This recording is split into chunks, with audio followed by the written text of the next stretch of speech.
me. Welcome everybody. Good afternoon. Welcome everybody. I think this is a small but select audience, but thank you so much for coming this afternoon. On behalf of myself and Ian, who are co-directors of AHUWA, this is part of our Nigerian and West African lecture series.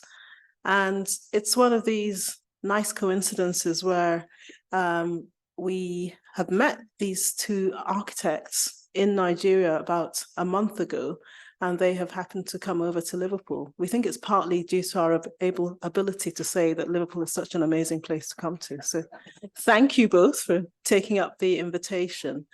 Importantly as well, I have to acknowledge the chair, Michelle, of National NM Liverpool, and also other visitors, including Richard, who is now part of the University of Liverpool, and visitors from elsewhere. We have Professor Tunde Zach-Williams, and also Susie Gallagher, and also other members of the team from the National Museums.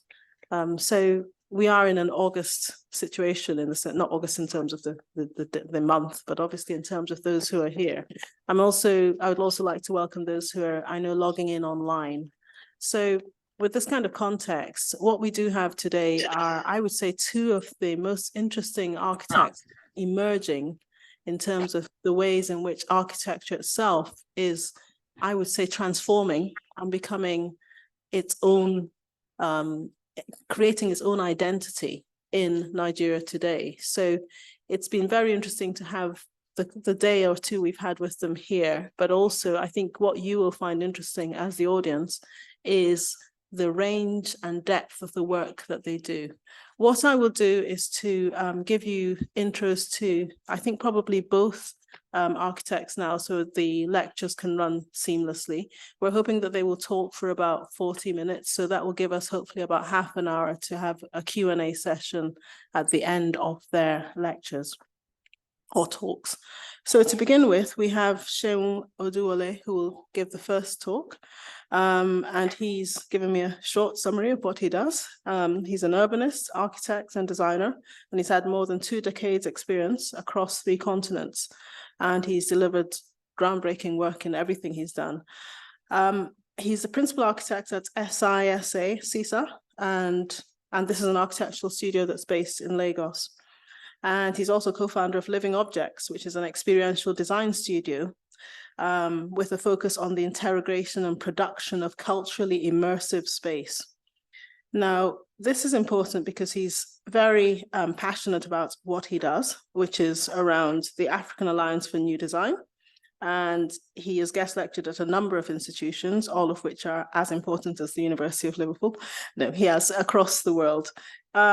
He's also been in the Made by Design documentary, which showcases new design, both architecture creators and so on in Nigeria. I think it's still on Netflix. You may want to look at it afterwards. But I think today, importantly, he'll be talking about, I think, one of his main oeuvres, which is to do with the Randall Center. I'm not sure we should say JK or Randall.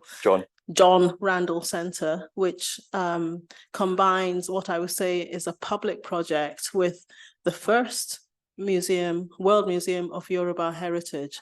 So he'll be talking about that, but I think he'll be talking mainly about that today.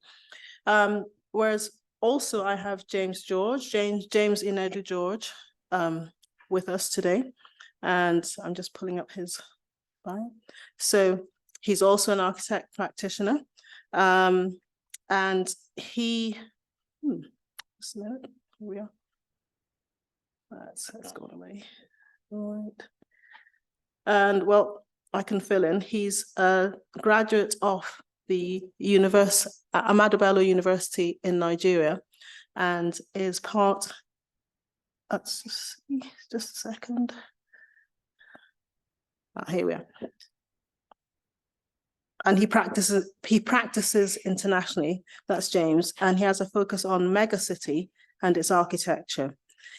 He runs the practice HTL Africa, whose main laboratory is in Lagos, Nigeria. I also know that he's got projects in Ghana as well. Currently, he and his firm, HCL Africa, are working towards creating canonical typologies for our cities from an intense research on Hausa traditional architecture. He has interest in painting and writing, and he has pioneering work. I should say both of them were part of the about to conclude Sharjah Triennale on Architecture, which was curated by architect Tosin Oshinowo in Sharjah. So this is where we made first contact, myself and themselves, but it's my pleasure to invite them both to give their talks, and they will be available for questions and answers later. So thank you, welcome, and enjoy the talks. Seun, I'm handing it over to you. Thank you very much. Hello, everyone. I'm going to set my timer to 40 minutes because I'm an architect, and we usually talk longer than the time that we're given. So starting now. Hi, how are you? How's everyone doing? Thank you. Can you hear me? Everyone hear me okay? Okay, thank you. Thank you for coming. I'm going to run through a series of slides very, very, very quickly. Just looking at the work that we've done for the John Randall Center. I guess I should say Ekason and Ekabo as well, even though I'm coming to your city, but welcome to my talk.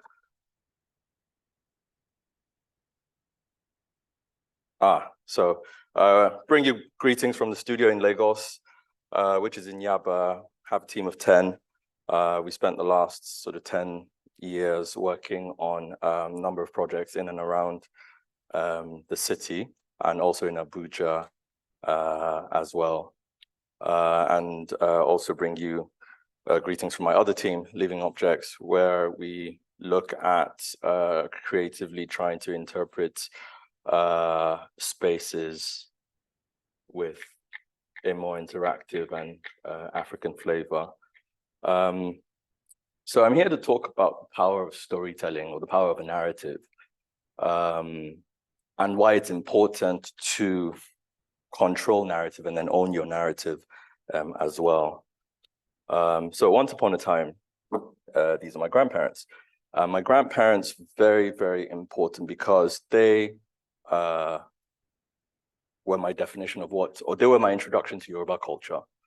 My grandfather was an academic and a scholar. My grandmother was a trader and was very Yoruba in her outlook. And my grandfather was a minister, so he was almost sort of quite English in his outlook. And that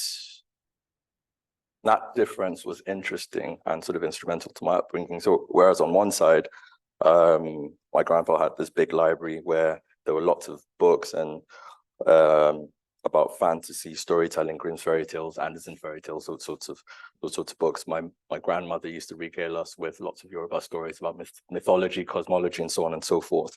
And I think that obviously had an impact at a younger age, which came to manifest in itself. So talking about Yoruba and what it means, when you ask most people what Yoruba means, first thing they think of is Owambe, which is the Yoruba party, the Yoruba wedding, which is typified by colorful dressing, lots of food, lots of music, lots of dance, sometimes chaotic, but other elements of the culture as well. So whether it's music, sculpture, Nollywood or Yoruba wood, or Fela Kuti, Afrobeat, so on and so forth. And so that sometimes it's quite a superficial understanding or introduction to Yoruba culture, what it means to be Yoruba. And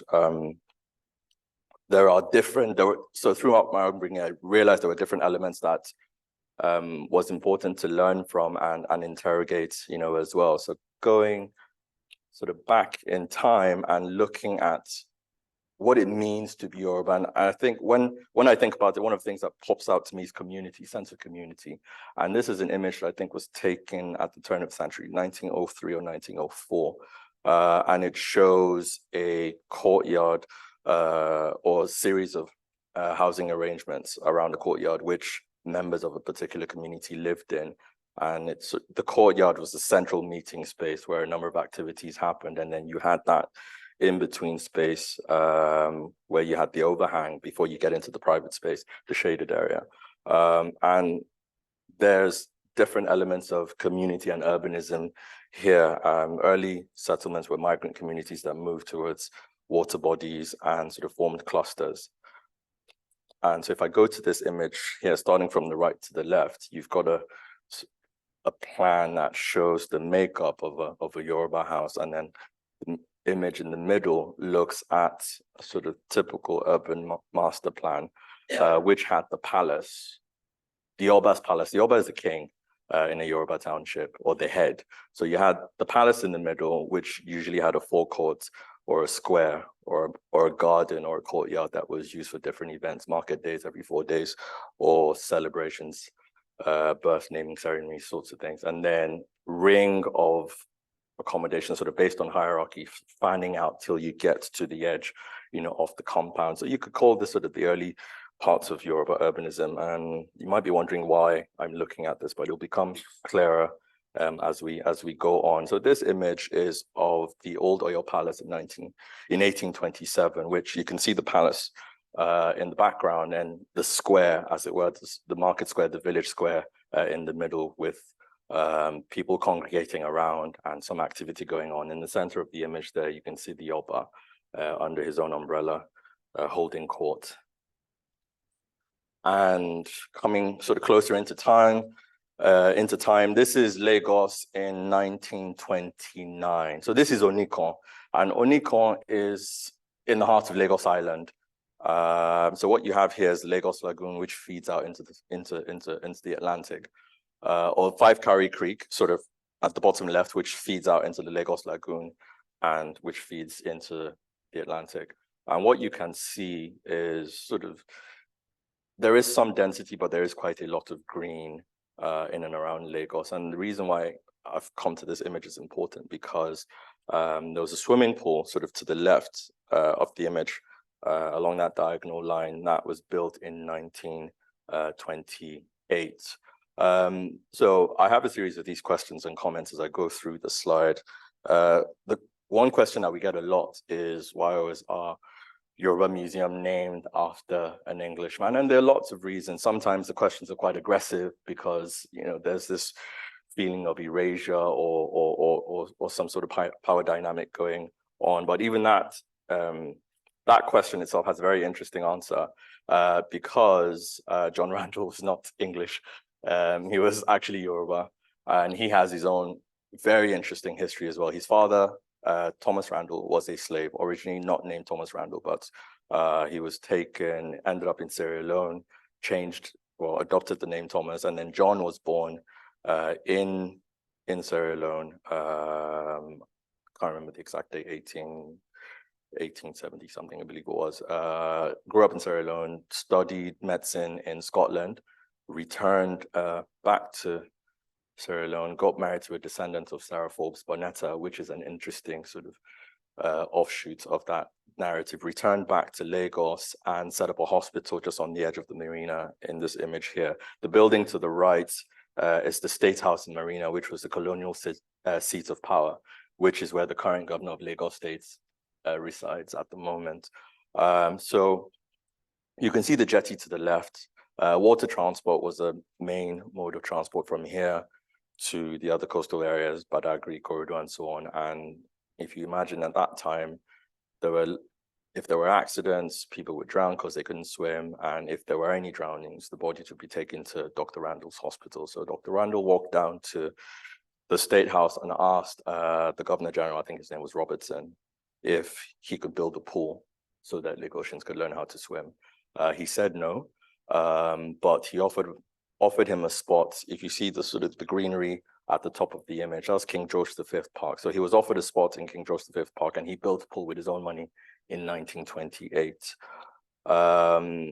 This was a picture we took in 2015 that showed the pool in its condition at that time. It'd been derelict, it'd been boarded off. It wasn't used since the 70s. So the Randall narrative is actually quite powerful because he passed on the same year. One of his kids took over the maintenance of the pool. That son passed away. So that was J.K. Randall. That son passed away in 1952. 5 of his friends set up a trust and they were given the piece of land adjacent to the swimming pool within the park, and they built a hall in memory of J.K. Randall, which was the J.K. Randall Memorial Hall, which was the first, I guess, purpose-built cultural performance hall in Lagos. So if you can dial back to say Lagos 1955, 1956, you had maybe what was left over of this park with a swimming pool and this, cultural performance hall in the park. This is a picture of the other side of the swimming pool when we went to view the sites. In the foreground were the changing rooms, and then to the right was a series of offices. And then, so we did a proposal because we were working on a number of urbanism studies around the city. So we did a quick proposal to say, okay, what if you upgraded, renovated the swimming pool, and then just sort of added this floating pavilion above that line of changing rooms, and then put some parasols and some seating areas there. We passed it on. It was well received. And this was what we ended up with 7 years later. So I'm going to keep going back and forth, and stay with me. I'll try and stitch the story together.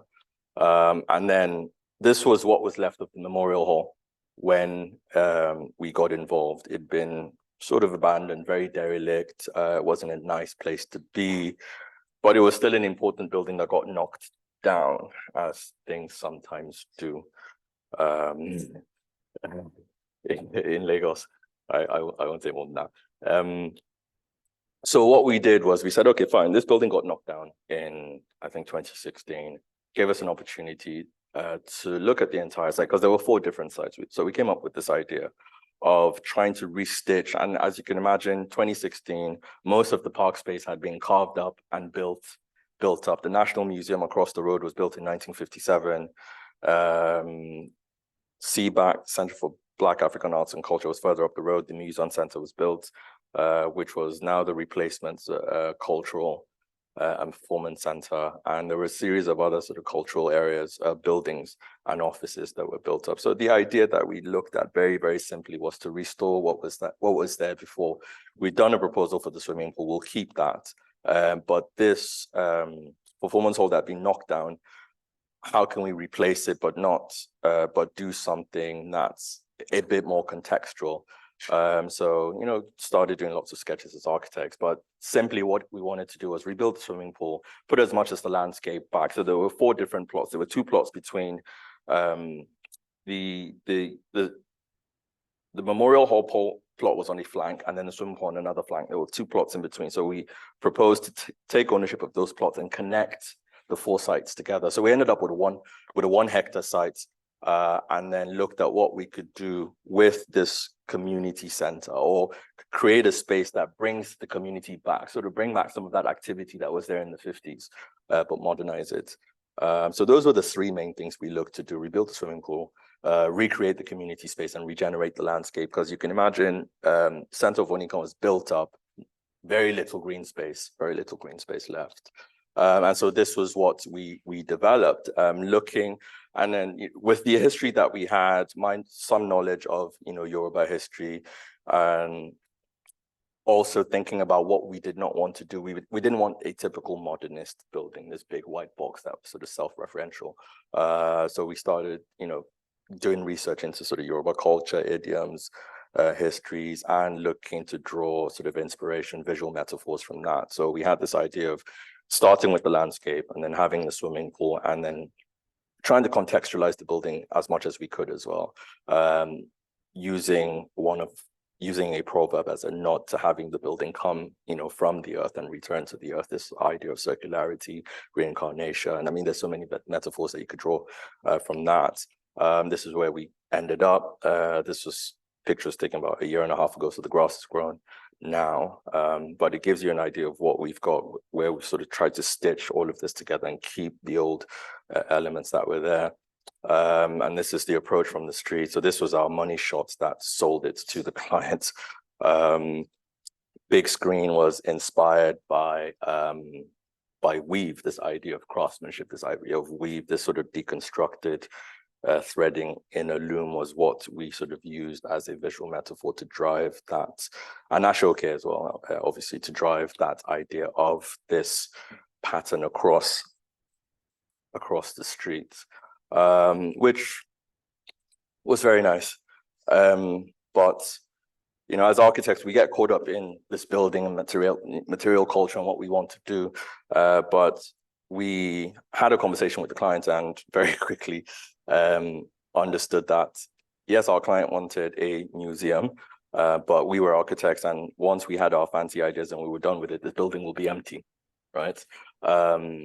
So this question came up quite a lot. So we had to now sit down and think, okay, how do we do this? Because we are architects. And we can use our skill set to try and get into spaces, but it would be important to get experts.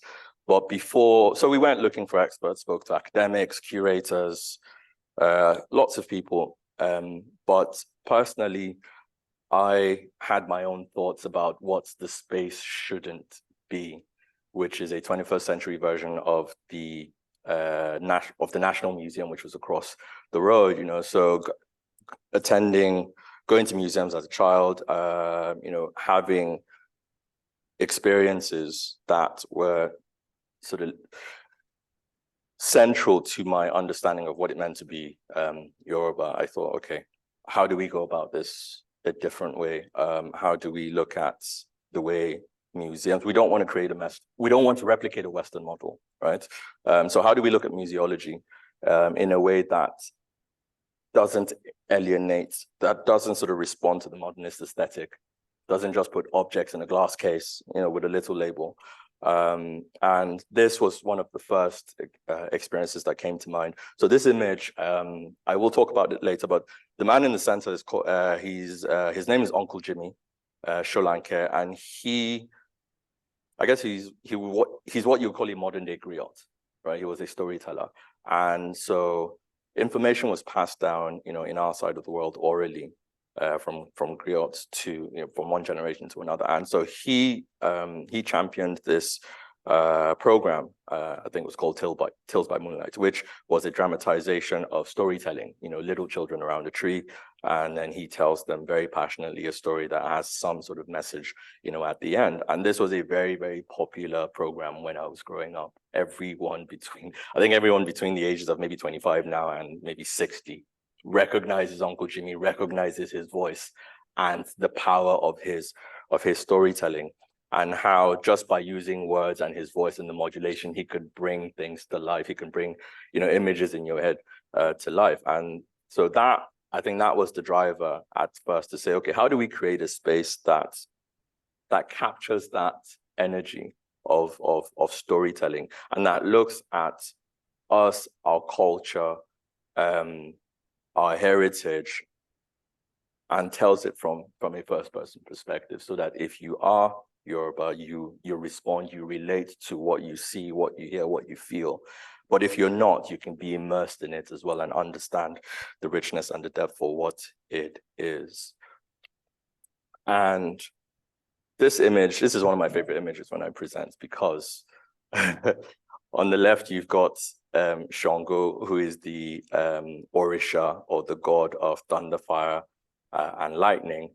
And then on the right-hand side, you've got some guy with an eye patch in leather and an axe. But I mean, he's Thor, he's an Avenger, he's the Norse god of thunder, but their stories are exactly the same.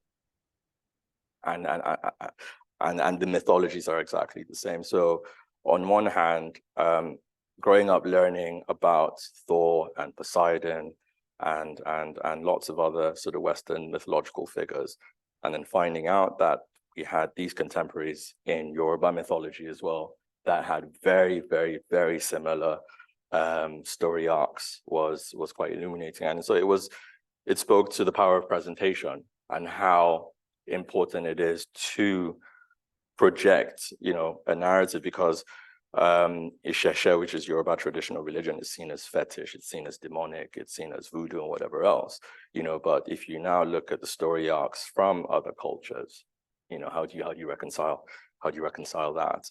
And then there was this book I read called Yoruba Art and Language by Professor Roland Obiodun, which seemed to articulate everything that I was thinking about in my head.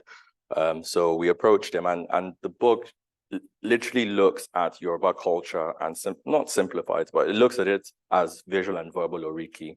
And oriki is Yoruba praise song, verbal oriki being the songs, the proverbs, and then the visual being, you know, the sculptures, the artwork, the clothing, and just the philosophical underpinning of the roots of the culture and the heritage. So I approached him. He said no quite a few times before he said yes. And then, so we built this team of academics and we started there. Funny story, I went back to the client and I said, we need a collection. And he looked at me quizzically. And he said, for what? I said, well, for the museum, because when we're done with the building, it'll be empty. And he just turned around and said, okay, go and sort it out, which was fun eventually. But the fact that we didn't have a collection was a problem, but it gave us a unique opportunity to start from scratch. So I had my own thoughts about museology and how to interrogate it and reimagine it. And Professor Oduwole and the other professors, Will Ree, Henry Draw, and Jacob Olupona, you know, they all had their thoughts as well, and we converged. So they created this narrative, which was loosely based on Roland's book. And then I approached RAA, who are exhibition designers, to ask if they could help with the exhibition design, but also allow a little bit of creative license so that we don't sort of go through the standard way of museum making, and we allow for the dynamism of Yoruba culture to come through. So this is big, boring organogram to show the structure. So client at the top, we were in there somewhere. Then the planning design section on the left-hand side, very, very technical, very, very excellent team. But the side on the right, which had, you know, the academics, the curators, was, I think, critical to determining the kind of story and the accuracy and the honesty and maybe the providing the soul, I guess, if you want to call it that, to this experience. You know, because I don't know how many of you have been to Lagos or identified with Lagos, you know, and Nigeria as a wider people. One thing you'll know about us is we're not quiet, we're not shy, we're not understated. You know, we're very colorful, sometimes chaotic. We're very happy. We make our presence felt, you know, and there is an energy, you know, to that I thought would be important to feel within the space. Because when you go into most museums, they're quiet places, they're very contemplative, you have to be respectful, you can't touch anything. If you touch the glass, you have to sort of clean it with your elbow so that the security guard doesn't look at you weirdly, you know, little things like that. And we wanted to do something completely different. We thought, how do we bring that energy of somewhere like Lagos into the space so that when you walk into that space, it's very clear where you are, you know, unapologetically so. So we had a lot of workshops. I think we probably spent about a year workshopping. We got caught in COVID. We had lots of experts, and it was a diverse team. You know, we had people in their 70s, 60s, 50s, 40s, you know, 30s and 20s as well. And it was a very open, collaborative effort, because we had the Harvard scholars, we had the Cambridge scholars, you know, but it was also important to look at it from the point of view of a 7-year-old, an 11-year-old, you know, a teenager, and, you know, an early adult, to make sure that we captured as wide a demographic, you know, as possible. So, like I said, we didn't have a collection. So I needed to go collection hunting. So I went everywhere. I went to the BM, which was interesting. BM is a British museum. And then I also went to the National Museum across the road. So there were lots of no's. As you can imagine, I'm just turning up as this architect guy asking for priceless work. And they're wondering, who is this guy? And like what audacity would you have to just come in here and ask for priceless work? But, you know, built a relationship, and over time, and some schmoozing and some wine, and 3 years later, they handed over quite a lot of work, 187 objects from the National Museum, and about a dozen still in conversation with the British Museum. So the images on the left from the National Museum. The one on the right is the Lander stool, which is the first recorded artifact that was taken from Nigeria by Richard Lander, who was Mungo Park's manservant. So a lot of sort of history and narratives tied within that. So this is my client, Governor Seun Oduwole, who went on a tour of the British Museum. A very important image. It took me about 3.5 years to get him there. Also took me about 3.5 years to get the British Museum to listen to me as well. So this was a very big deal. This happened during COVID as well. So the fact that I could get him there during COVID, have that conversation between this institution that built a relationship with, who got to understand what we were trying to do and were quite supportive, and then my client who was paying for it all, wondering what all the fuss was about. So he was looking at the one of the Olokun heads. My t-shirt here shows the Olokun head as well, which is very important because Frobenius came in 1911 and said these people couldn't possibly have learned how to carve these. The Atlanteans must have come and taught them before he came. Yeah, exactly. So we got a handshake agreement on the object, but then the third part of what we had to do after designing the building was create the infrastructure to actually support the objects. And so this was a huge learning curve for everyone, because the last museum built in, just to give you context, the National Museum, which was the first and major museum built in Lagos, was built in 1957 by the British government. So this is the first one since then. So there's no precedent, at least not within the last 50 years or so. So we went through the entire tender process. I mean, we had to decide, okay, do we try and make this in Lagos or do we outsource it? And given the pressure of this being the first major institution in quite a long time, we thought, okay, we can't afford to get it wrong. So let's try and get it to that level of excellence. And then there's also other layers, perception, can you do this thing in Nigeria? Is it going to be mediocre? Is it going to be half done? Are you going to spend the money on buying new houses and cars? And all of that, so there was pressure, perceptions, and also, we really couldn't afford to get it, to get it wrong. And then, personally as well, going to different museums as I was growing up and always being very underwhelmed about the Africa section. It's in the basement somewhere. It's called primitive art, so this, and then, the whole reparations, restitution discussion, we can't really give you stuff because you don't have somewhere for it to go that's of the right standard, temperature control, humidity control, all of that. So there was a personal kind of, all right, okay, no problem. Let's put it up there. Let's break this whole notion of mediocrity on the continent. Let's bring African excellence to manifest, if you want to call it that, right? So RAA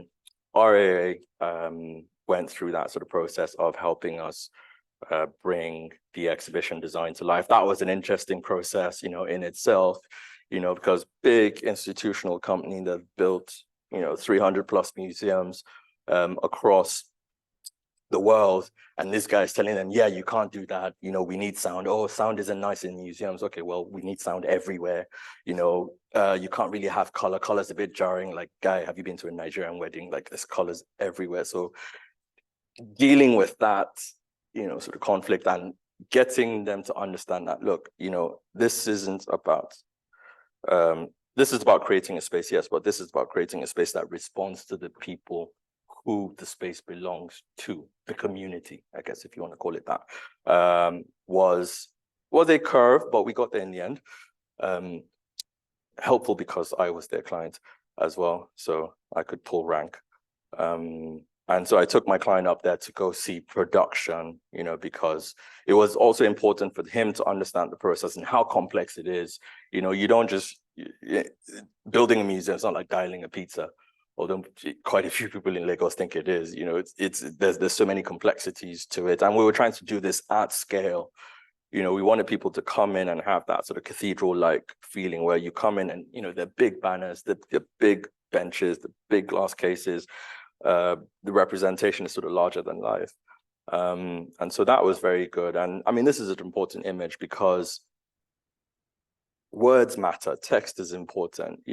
We were very keen to make Yoruba the primary language. So the entire exhibition is in Yoruba, and then English is the secondary language. So even all the soundscapes, all the recordings, they're all in Yoruba. And I mean, it's been quite successful. Even the website is in Yoruba. It was quite difficult at first because people will call me and complain. It's like, I don't understand it, but that's the point. There's a read in English tab, so kind of look around, and when you find it, then you can click to English and read it. But it was good. My dad read it all, called me and sort of circled where the typos were, screenshotting his phone and circling the typos and so on. But it was good because people come to the space and you can see them actually practicing Yoruba. People say, oh, I haven't read this in 10 years. I can't remember how to read this, but it was good. And seeing the pride in people, seeing their language in bold font and color, was very rewarding. And so as part of building this collection, we had an opportunity to sort of decide how the collection should be. So very early on, I think we spoke and said, didn't want this space to be static. We wanted it to sort of represent the evolution of the culture as it evolved through, as it went through time. So yes, we've got the artifacts which tell the sort of origin stories.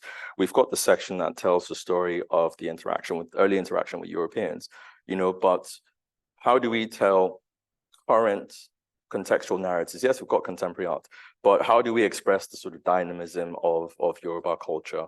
So we created new content where we had gaps in our content outline about what to do. If there's no historical content, why don't we create new content, either through physical models or animations or interactives or contemporary art, or even old footage as well. So that was what we did.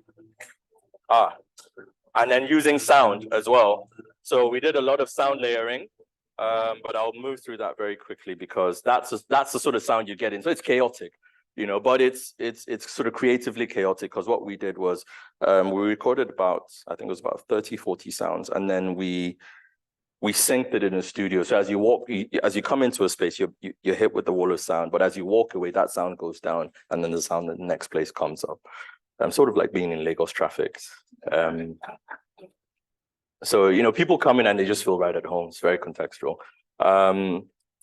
This was a very important question because at different points, I talk to people very excited. This is what we're doing. We've designed the building and we've got, all these materials. We've got this fabric panel that looks like Ashoke wrap in it. And people are just looking at me, glazed saying, yeah, okay, yeah, fine. But, how this is just another building. Is it another shopping mall? Is it another elitist gallery? And trying to explain that, no, we are actually trying to make this a center that is a space that is democratic. And that speaks to the community as well, the Lagos Island community in the middle of Onikon. And so we went on a series of roadshows. We went right into the heart of Onikon to just have talks and engagements, which were very difficult at first because there's a lot of cynicism. They've seen the city develop around them, but not include them in any sort of way, shape, or form. So the more we did it, the easier we got. Lots of questions, lots of feedback. This was a very important one because there was this lady who came up to me as I spoke, and she stood up, not sort of accusatory, but she said to me, she said, "Oh, I learned how to swim in that pool. And I don't know what you guys are doing here, and you're speaking all this English, but I have a granddaughter now, and I can't take her to swim in the pool because it's been shut down for about 30 years. And I said to her, we are keeping the pool, and hopefully when we're done, you can bring your granddaughter here, to come and swim." And she actually came. So I invited her to the site. I said, "Look, come, just get to the gate, ask for me, and then come." And so that's what happened. I literally moved to the site in 2018, and I haven't been back to the office since. So I mean, so we're on site, we're working at every stage, people just coming off the road, and security says, "Oh, there's a bunch of people here." We let them in, give them high vis, give them a helmet, they take a selfie, and then we actually walk them around. We show them the animation, we show them the pool, and it was, it's very humbling to see the change in real time. The lady, who spoke about the pool, she came, she saw the pool, and, she just fell on her knees and started crying, and she did the, typical Yoruba mother thing. She prayed for me, she prayed for my wife, my kids, my parents, my kids' kids, prayed for everybody. Which I had quite a lot of those. So yeah, my prayer tank is full, which is good because it's tough out there. And yeah, so even this, these are the these guys are what you call area. Yeah, these are the neighborhood watchmen in inverted commas. And we were on a journey as well. First time I went there, I rode my bike, I parked there, and they were like, Alaye, Emerson, like you have to pay a tax just for parking there, which I paid. Paid a tax for every container that came. There were 11 of those. Paid a tax.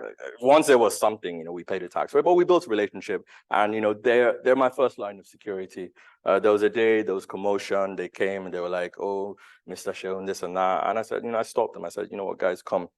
Showed them around. They were inspired. Some of them actually even helped us put the ceiling up in the exhibition floor. And so we built a relationship. We built a rapport. They asked me if they can get jobs. Can they be tour guides? Can they be security men, lifeguards, and so on. So it was, and it's also another rewarding part because I've been with these guys 7 years and I've seen the change in their attitude of, well, they've taken ownership of the building. It belongs to them. Tourists come, people come to take pictures, and typically they would have been harassed and taxed. But now they stop them and say, they say it in Yoruba that, that is our house. We built that with Seun. And they start to give them their own history. Oh, they live just down the road. They smoke weed over there, and everything else. But they've taken ownership of the building in a way that I think it's good for me. When people come, when the governor comes, they're all rowdy. They all want to say hello, and people are trying to run away from them. And you just kind of tell them to calm down, and they calm down because I still have to pay a tax later on. But yeah, so lots of roadshows, lots of talking, lots of presentations, but anyone who knows Lagos, it is very, very, very difficult to deliver. And there was a lot of cynicism. They were like, yeah, you've said all these things, you've got all these nice drawings, all these nice animations, but how are we sure you will build it and it would look exactly like you say it would? And so that was where the hard work started, going into a bit more technical information now. The ground floor is the support. The exhibition floor is on the first floor. So you take an escalator up to sort of Yoruba Wonderland, and then we've got this grass roof at the top. That's a quick site of sort of ground floor plan. The two purple semicircles are the ante rooms, as you would call them. So that's the creation section. So you come in and you're told the story of the creation of the world from the Yoruba thought perspective. Then you go into the green, which is which we've labeled custom and practice, which looks at social and spatial organization of Yoruba towns and villages before the arrival of the Europeans.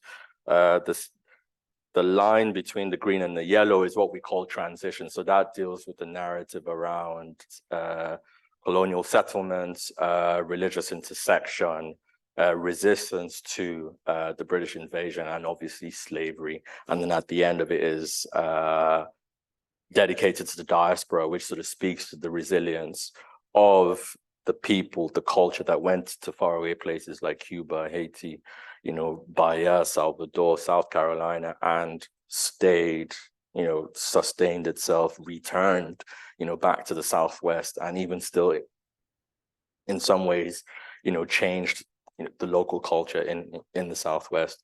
And then the rest of the yellow is, I guess, what you would call modern Yoruba, which looks at, it's a more sort of celebratory space, looking at the evolution post-independence in 1960, and that sort of Yoruba Renaissance, or birth of a new consciousness through music, politics, fashion, food, contemporary art, and so on. And the purple bit at the end is a reimagination of the future. We called it Ola, which is tomorrow, which is future Yoruba. And it's a digital storytelling area. You can see the images on the flanks that pick up those spaces. Those were done by RAA. And then, so yeah, this was how it was when the building was done. And so thankfully, we spent a lot of time looking for the collection. 11 containers, shipped down all the content, all the infrastructure that was built in the factory in Birmingham. And then we had 30 guys come down And then we built a local team as well to support them. And then this was the ceiling, very elaborate ceiling that some of the guys from the community helped us with. So this is our second money shot after we got it done.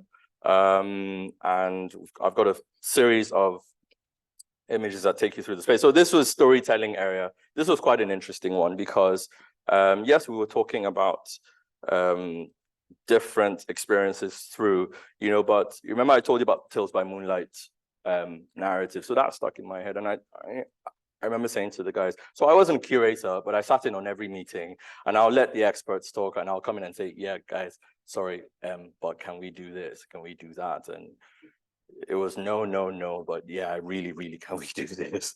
And that, and I was able to sort of at least support, lend, some advice, look at it from an experiential perspective and just sort of help.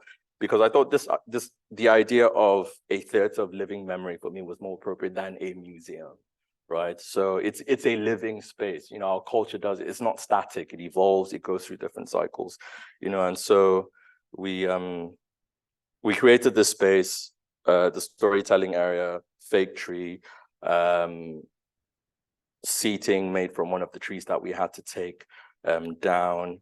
And these were some of the other places. This is the sacred authority area, this was actually quite an interesting section because sacred authority hierarchies are quite contentious in Yoruba land because different towns, different areas have their obas, have their kings, and what we didn't want to do was start some political contest over how to create that hierarchy. And so even in the design process, we realized that there was a problem, but we had to sort of design it out and come up with something that solved the problem, as it were.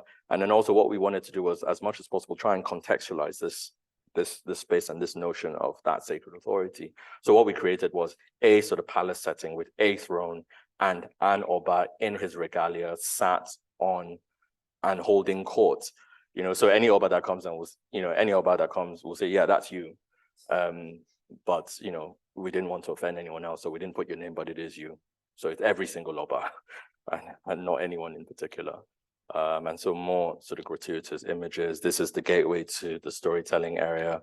And then I've got a video here that kind of summarizes everything before I go. Right?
Yeah.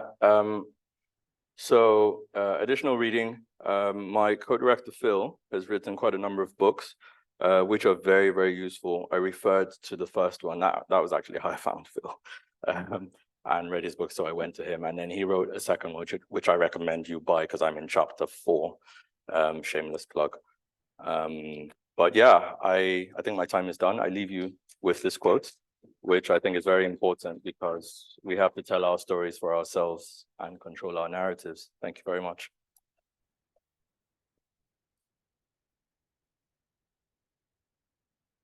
Thanks so much. Thank you. If there are questions later. Yes. Nice one. Like the Yeah. relax. Yes. We need to go the mic.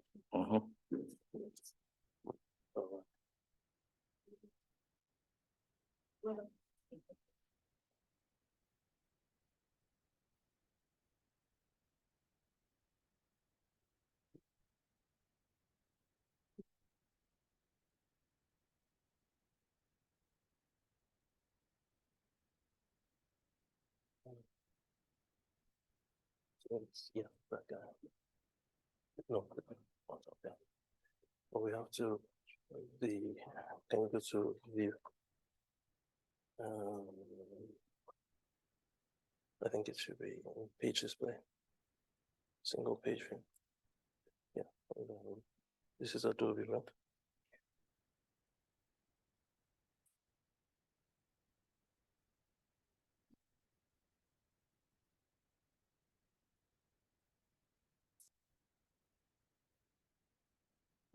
There's no clicker for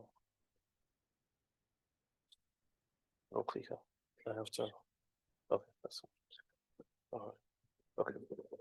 Yeah. Okay. All right.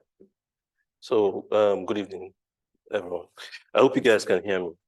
My voice is quite low and I talk pretty fast.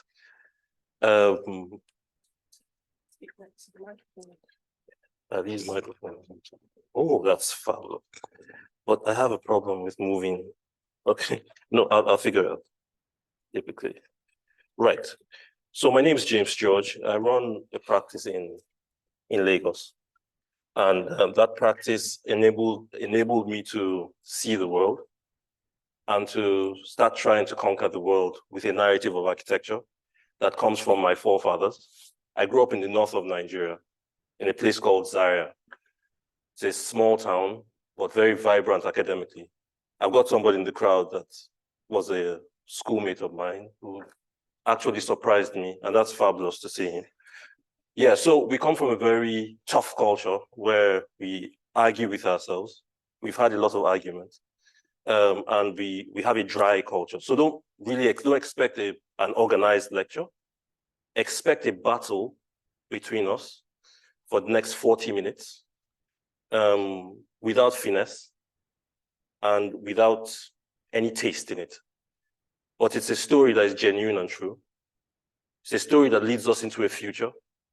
And it's a future that we want to command and put in the world to give the world another narrative of architecture.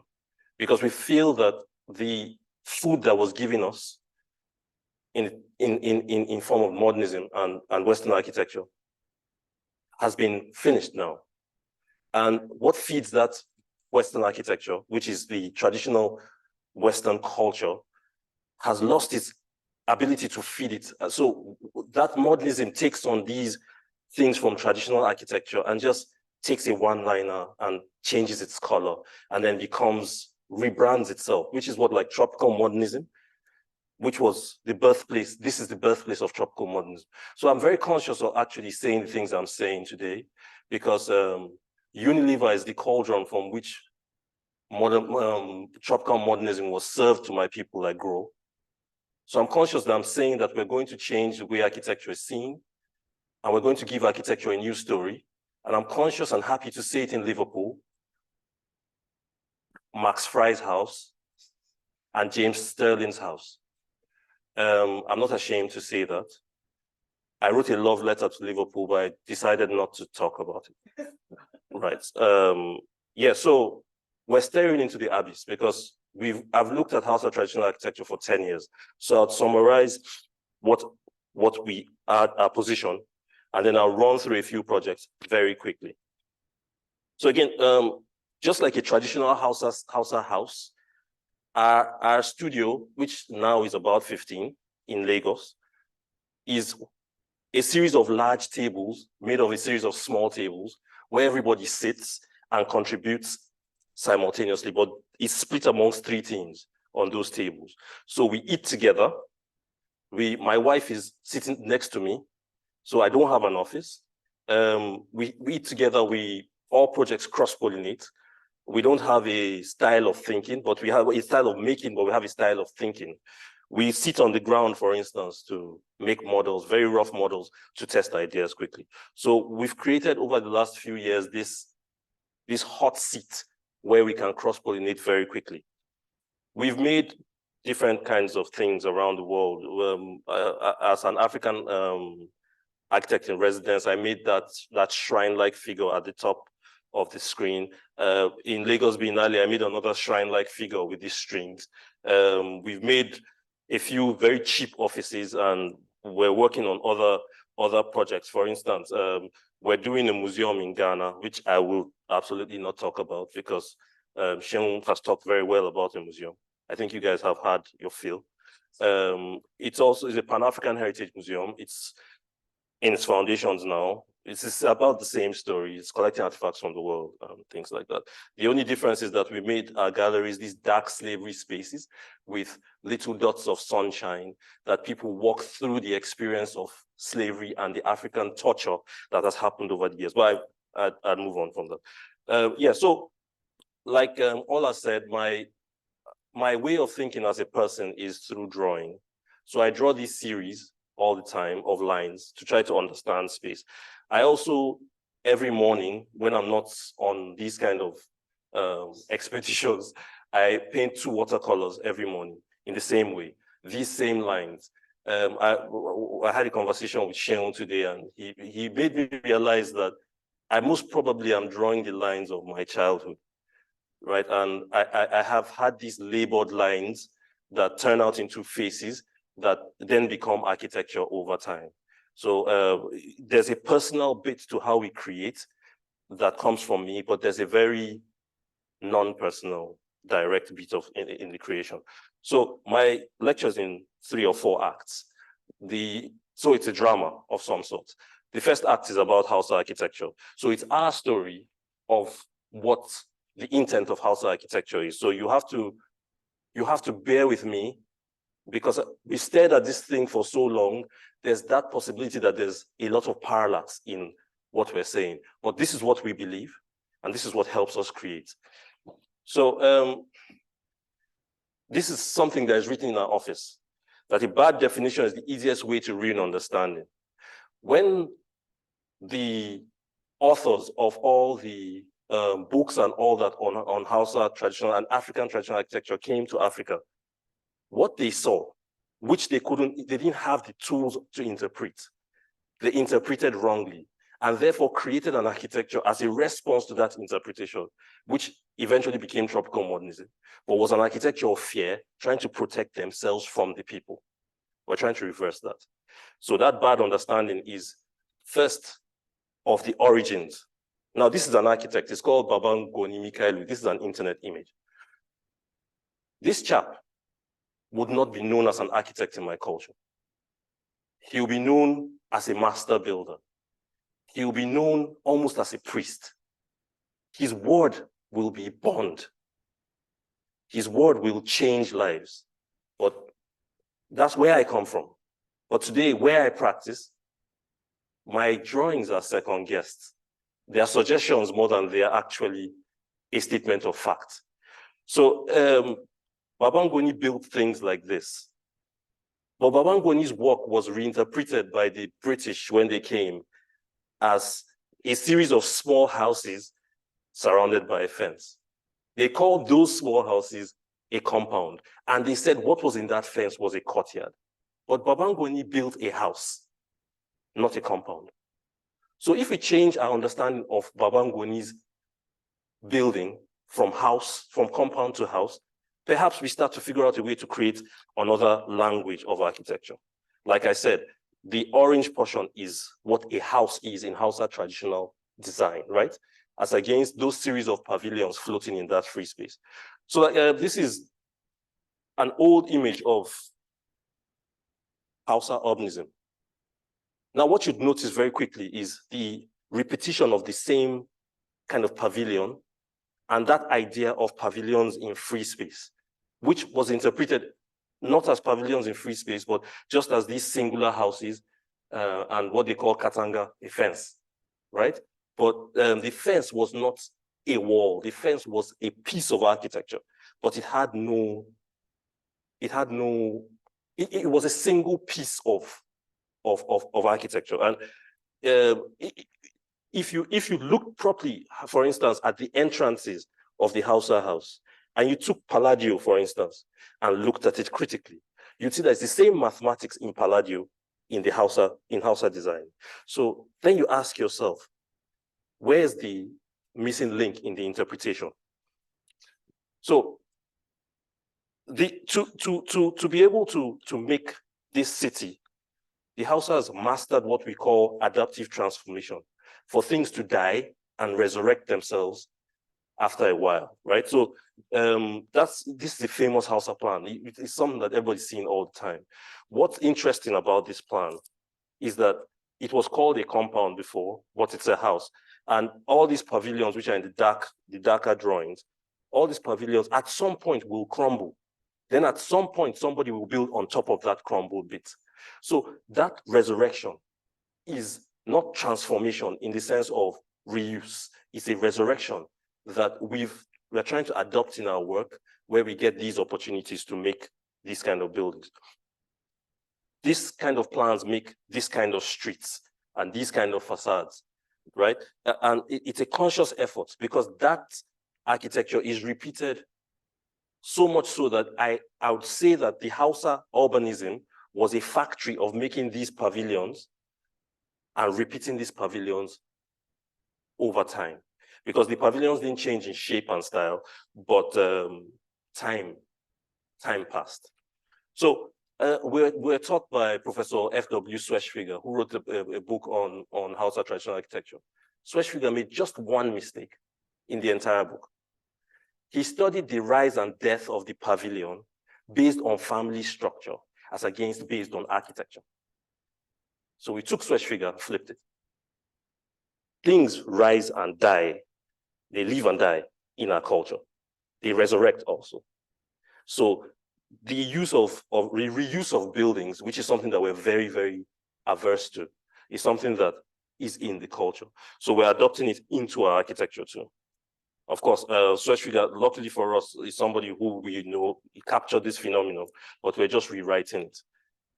Yeah. So again, like I said earlier, if you looked at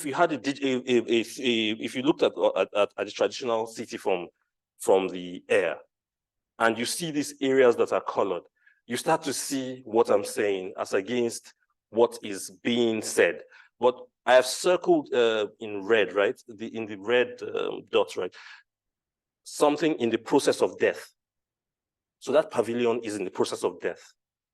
I would argue that if a picture was taken of this in maybe 20 years, there'll be a new pavilion there that has reused the materials of the old pavilions, albeit in a new way, to remake itself, right? So secondly, the AHUWA architecture is about a series of environmental and economic systems. On the right-hand side, on the left-hand side is the classic European sculpture from the Renaissance, Michelangelo's David. Amazing detail, right? On the left-hand side is this African traditional sculpture, which we not really sculpture. They're more like religious interpretations of chi, right? They interpret something that you can't interpret with words, as against the European sculpture that interprets reality as it is. So it simply says that the African sculpture is a system, while the European sculpture represents reality. So again, Picasso understood this much better than I did and kind of made Cubism in a way out of the understanding of this traditional melees. So if you took a quick study of an African, of a traditional house, you would see this systematic thinking happening. At some parts, it's a farm. At some parts, it's for production of animals. At some parts, it's for habitation. At some parts, it's for living outside.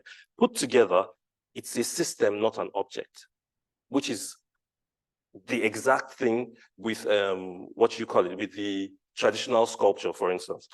Right. So thirdly, that architecture is a machine for outdoor living. Because of the weather, because of the culture, Africans don't live inside. It's 80% outside, 20% inside.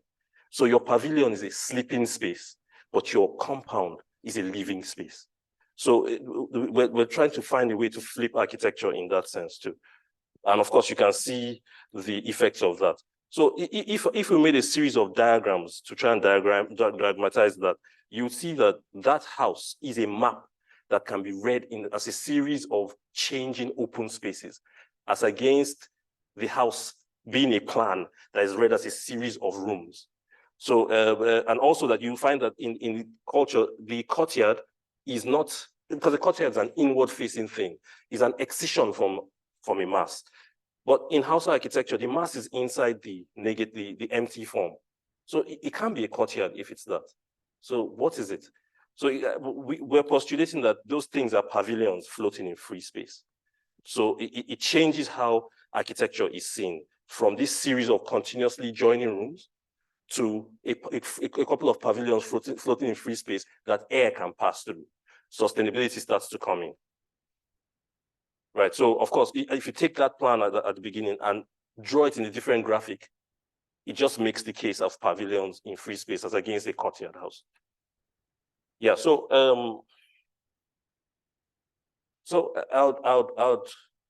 the second act is dancing on Le Corbusier's grave. So Corbusier used to be one of my favorite architects. And after writing in 1923 his book that kind of erased everything, the entire past of architecture, architecture suddenly had no past and just a future ahead of it.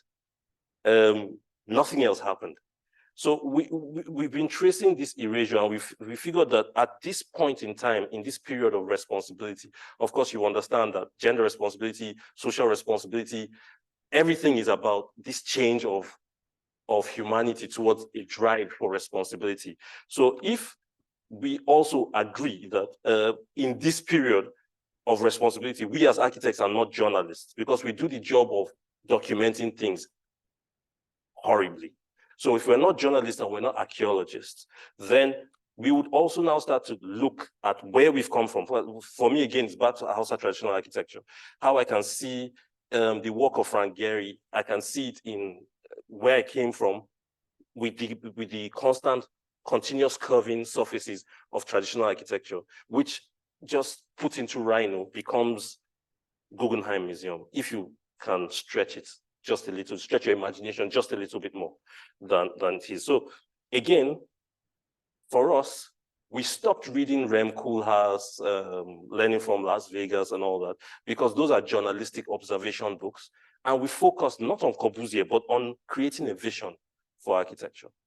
The one thing that I'll give Corbusier is that his entire architecture is about creating a new vision for humanity, as against this relying on capturing what we see and just surrendering ourselves to the forces that we can't control, not trying to control any of those forces. So yeah, of course, in the same way, you can argue that Corbusier's architecture and the architecture that the postmodernists, for instance, have made, it's the same architecture. It's just that one is wearing traditional garb, not quite well, you know, like a shirt off kilter. So these are the things that we've been considering. So the third act is about how we've taken things to extremes, that when we take the traditional concerns that go to make architecture, sun, wind, light, sometimes economics, when we look at them critically and take them to the extremes, what do we get in terms of architecture? A quick story, quick segue. You know, like in London and maybe New York, and in fact in Lagos, people sell square meters of space. We've never, as a group of people, as architects, said, why do they sell square meters? Because people want to say, I want to live in an apartment that looks in a certain, but you're buying square meters. The reason why is because with the focus on finance after the 60s, finance taken to its extreme makes architecture build square meters in high volume. Therefore, the buildings you see in your cities are logical. They are business plans. They're just built business plans. The owner of the building has to make a certain amount of money, and the architect creates a building to make him make that amount of money.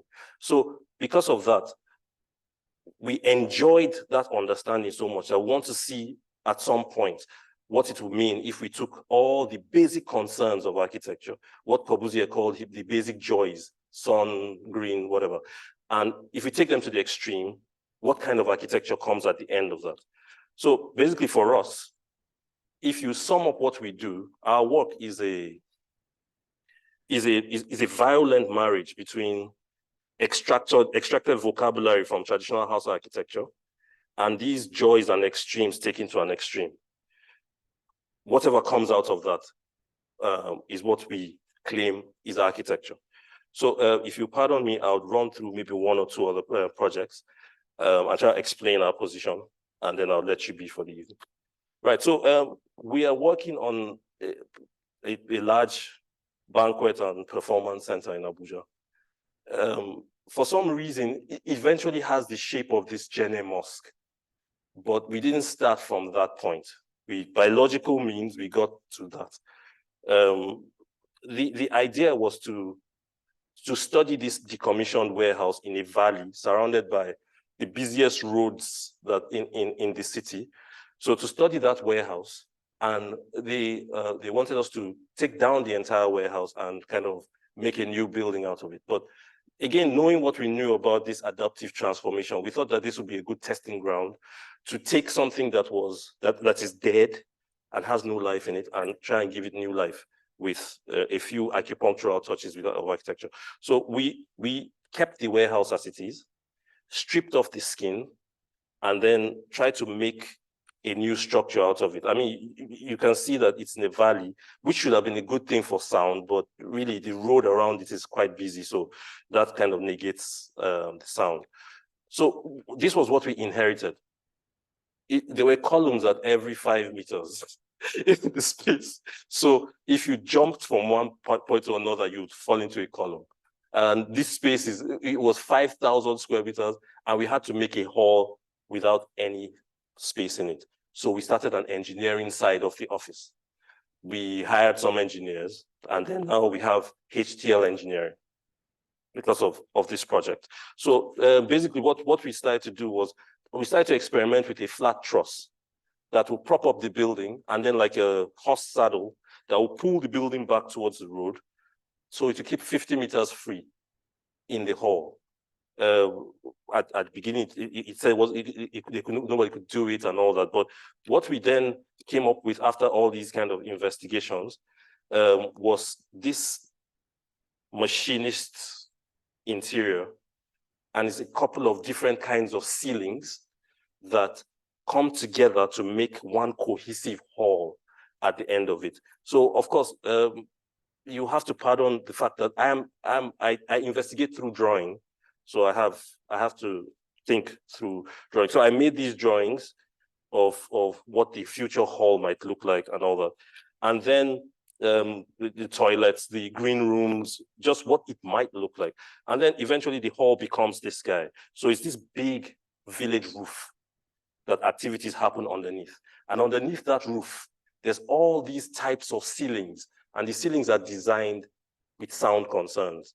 In the main bowl of the hall, the ceiling is like a canoe put upside down so that you have that acoustic feel in the hall. In the pre-function hall, because of the need for elegance, is this double arch. So things like that. So there are 12 different types of ceilings that are created into one cohesive whole. The glass itself, because of concerns of privacy and what they call it, and solar glare and all that, we had to frost a bit of it and leave a little bit of it non-frosted.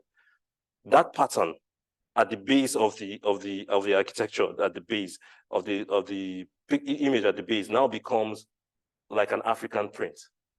That we didn't start off like that. We just needed to glaze those areas from calculation, and we did. So we have this African print. We opened up the roof in some places to allow for vents, because what we had to design was a big roof. That's it from, so we also wanted to keep the idea of the existing warehouse as it was. We didn't want to change the architecture. That thing's been there for maybe 15, 20 years now. So people know that form. So we took that form and then just put a like a cloak over the engineering. The entire front is designed after the force that it takes to pull back the truss, half of the trusses, so that we can have a 50-meter clear space inside it. The entire hall can now host a Boeing 767 with 30 meters space on one side. It's a clear hall, right? So there's a ramp around it, so that's the view. The lower portion is the view from the ramp. So we had some time to play with the toilets, to create these sound buttons inside the hall. So because we're using the ceiling as part of our sound control mechanism. So almost like this ceiling here, instead we have it as a diagrid that bounces off patterns. And we did that as a cost consideration because the client is only going to build a certain number of these buttons now. In 10 years, another number, and in 10 years, another number. So yeah, so of course you can see this change in ceiling. This is the pre-function lobby. That's the space before the function hall. And it needed an elegant kind of lofty church-like space. So we created this ceiling. So that free space allowed us to create all sorts of pavilions, reminiscent of house architecture, although inside for the architecture. So the entrance is, if you see the lower image, you would see that the entrance, there's a skylight on top of it. We couldn't afford branding in the conventional sense of the word. So we created a frost glass skylight, which is about 20 meters long, so that when the sun goes over the building all day long, on the wall behind that has the cut, oh crap, sorry. On the wall behind that has this cut, the name of the performance space all day long is at a certain level. So as the sun passes, it casts a shadow, and that shadow is the branding of the building. So the branding changes as the sun goes through the day. So that skylight now helps us to solve the problem of branding. That's the green room you can see from the sketch.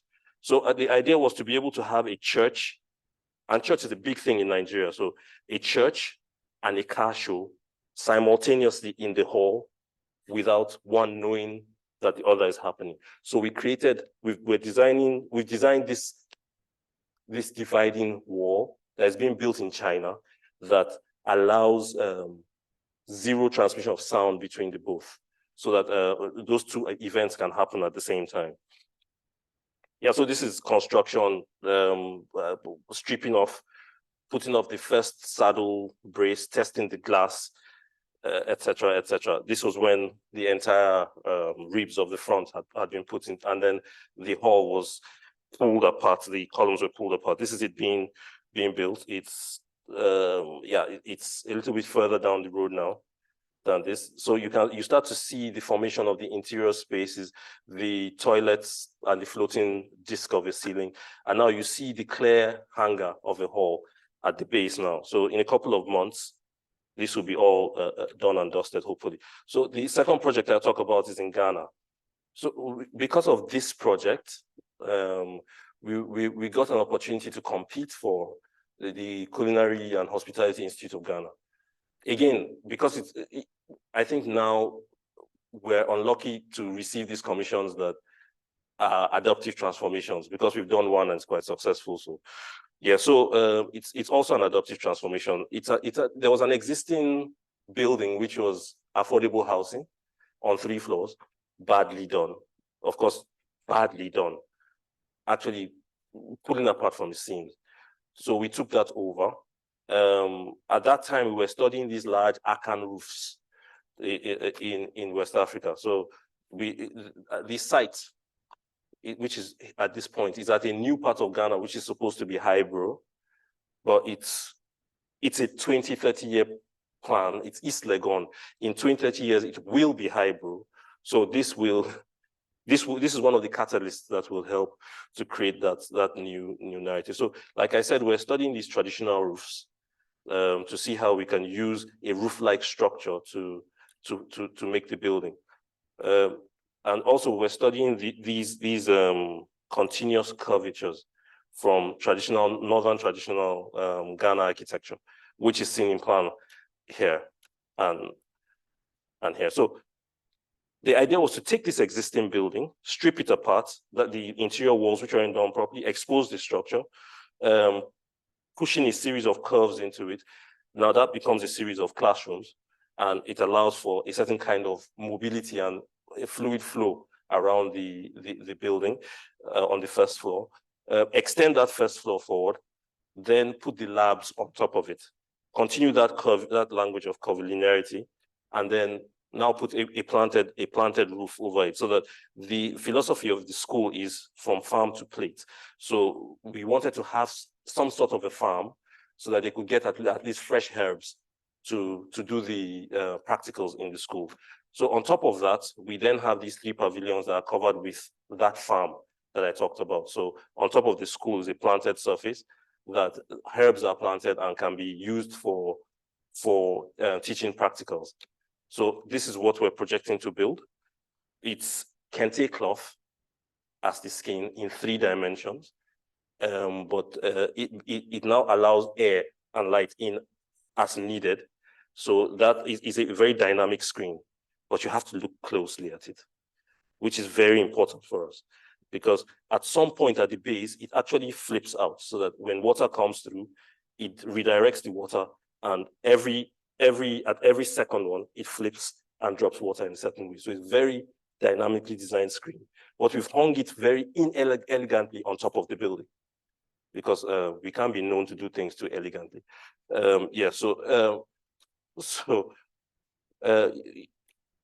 And then we have these pods now have this intense Afro graphics that allow the place to have a certain feel.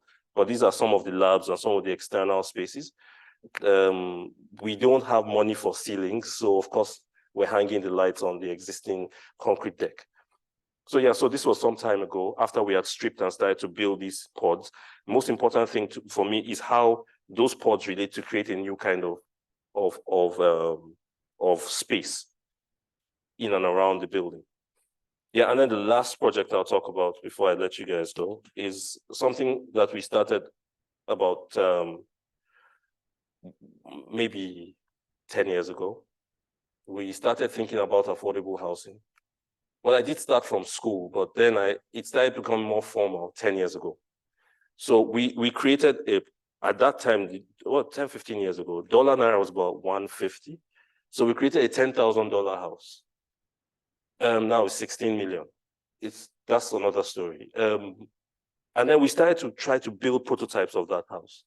Several failed attempts, but what we realized was that we couldn't build this for the smallest of the population without handling the middle of the population, because that's where the money was. And we were tired of risking our own money to build pavilions that were incomplete and had issues. So we took on a site in Abijo. There's Abijo Mosque that is quite famous. So that area of Lagos is at the back end of Aja, which is really far into town. So we took on that and started to play with this pulling a cross through a box to see what happens if we do that, and see what happens if we allow that cross to become shafts of light inside the box. We also started to see how those forms would look. Now, there was one problem. There was no access between the site and the road. So the site was accessed by an off-cut of another person's site to the road. So we were building in a hole. So all surrounded by people. Now, it's different from, for instance, like in London, that houses are in rows, right?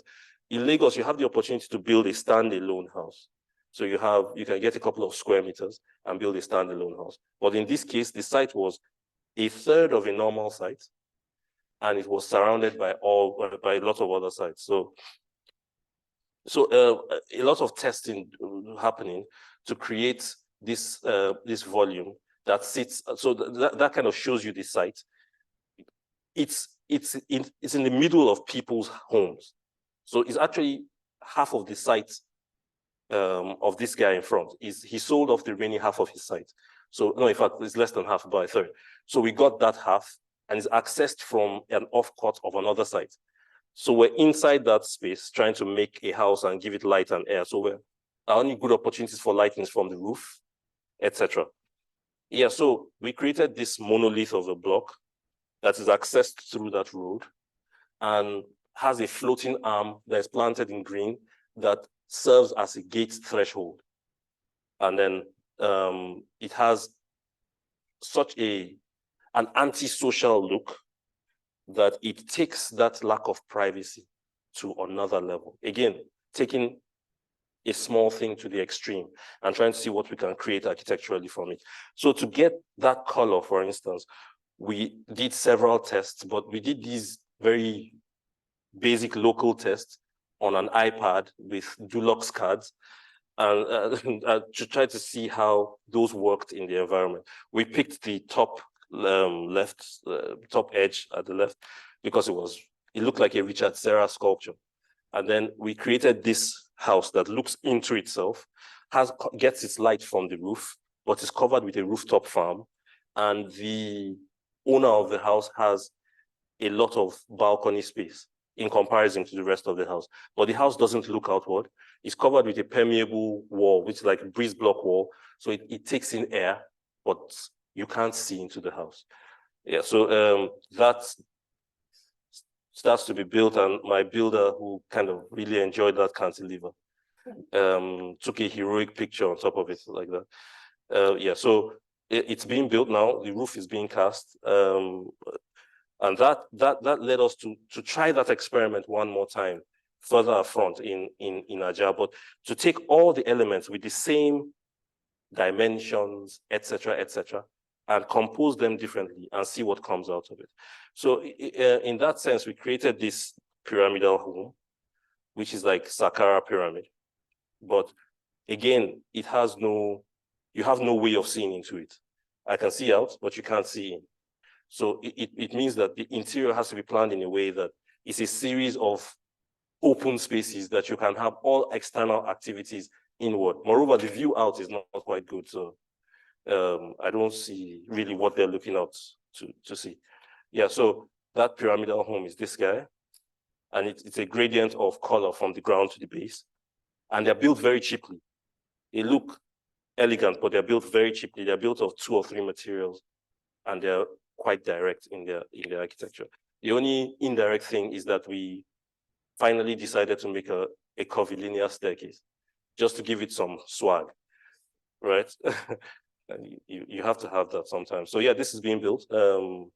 Again, I like to show these construction photos more than most, because the process is just as important as the final outcome. And the process where we come from is quite a bizarre process. It's tough and it doesn't follow due process.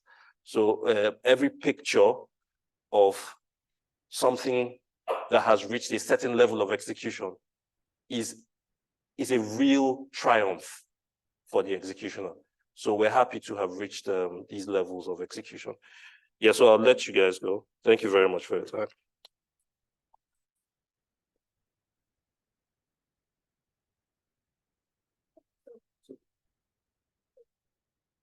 Double bill. I think if you both come together here, we can give another double set of claps. I guess, I think, yes, over to everybody to ask questions. Do we still have people online? So we still have actually half an hour or so of Q&A. So I think at this point we can begin to have a discussion. Whilst we wait for the questions to come up, I think just to summarize, we've had 2 really interesting presentations, neither of which I'd seen before, I have to say. So, but I think they haven't disappointed us at all. So it's been really interesting to have these different views. I guess one more conceptual, one very much about what has actually been built. But I think what's interesting is that, again, it shows that there is clearly creativity, which was what we were trying to bring to the conversation that is happening in West Africa, because it's not just Nigeria, there's work happening in Ghana and elsewhere as well. So I mean, for my money's worth, I'd say, what do you think the major challenges are, apart from the chaos of working in Lagos? If you were doing this in quote unquote Liverpool or a Western situation, what do you think the differences are in terms of how you have to deal with things? So to both of you. I think mine's slightly different. We were trying to do three different things, right? One, we were trying to create sort of high quality architecture, if you want to call it that, right? To make a statement. And then two, we were trying to dignify or humanize or retell a story about culture, which is something that's very personal to everyone. So everyone's an expert. Everyone's got some anecdotal level of knowledge about culture. And then we were trying to present it in a way that I guess was different. So there were some challenges. There was a lot of cynicism about our ability to create architecture at a high level, execute it at a high level, but then also come up with this new way of expressing culture, right? Celebrating it, sort of, if you want to put it that way. So, and then also, so there's that, and the fact that to do things properly, you need a lot of money and you need a lot of structure. And like James said, our systems, I think rules are a suggestion in Nigeria. So as an architect, you have to take that responsibility. You have that duty of care. So even if everyone else isn't listening to you, you have to sort of own that responsibility to make sure that you what you're building, you're using your vehicle, your skill sets and your ability to create something that isn't about you, isn't about your ability itself, but is for people who don't have the resources to afford your services, right? So I guess difference with working here, there's a structure, there's a system, there is an appetite, I suppose, for, say, culturally immersive projects and for interrogating things. In Nigeria, it's a painful thing to say, but there's almost like a sort of flippant, dismissive cynicism. What could you possibly do that hasn't been done before? And what can you possibly do that could be better than maybe what a Westerner could do? So there's that. It's unspoken, but you hear it.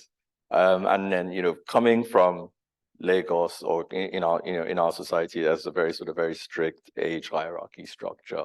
So there's also you young guy, like, how old are you? I've got kids older than you. So what could you possibly do, that would be any different from what's been done? So we even had those challenges with our curators, because most of them, I was the second youngest member of the team. And then I was the client rep, because my client literally just said, I said to him, there's no collection here. And he just said, yeah, fine, go and do it. So I went from architect to client to curator, and like, okay, guys, we need to build an exhibition, but no, we don't do it that way. We need to rethink about this. Oh, I've been a curator for 40 years. Yeah, thanks, great. But can we look at it this way? Not because I'm trying to tell you what to do, but I have the benefit of being able to take a step back and also speak to people to understand that less. We're very well educated. We can get caught in our own bubble, and over intellectualize things that means nothing to the man on the street. Absolutely nothing, because they're more worried about how they're going to eat, or how they're going to pay their kids' school fees, but they also need, culture is important for identity, for self-worth, for psychological well-being, and so people like us have a responsibility to use our privilege to say, yes, this might not be a priority, but it's really important for you, and we've seen it happen in real time. You go to the BM, you go to Pitt Rivers, you go to Liverpool here, and you've got queues of people, thousands of people coming every week. No one really goes to museums in Nigeria because they're based on a Western model that was built by the British. And, you know, walking into any one of those is like walking into 1974. You know what I mean? I went there as a kid.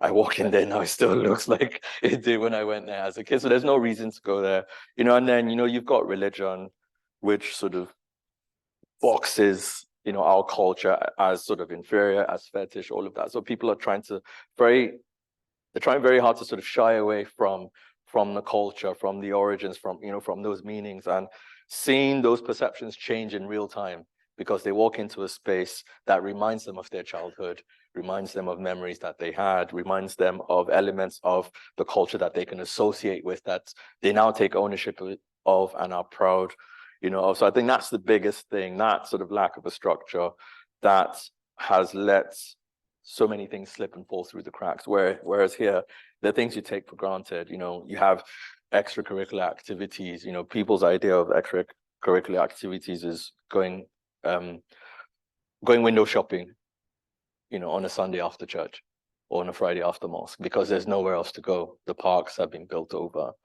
You know, the gallery spaces are purely elitist, you know, spaces.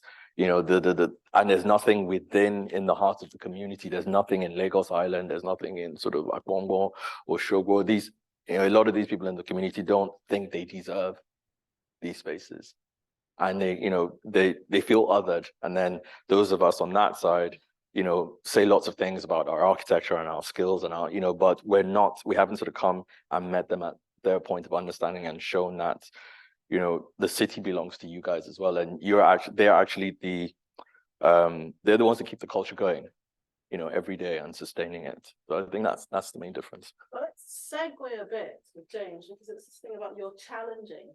You say to look obviously, and you know, I think, you know, how do you then, because I think in your case you haven't done that much design in the UK, have you, and so on. No.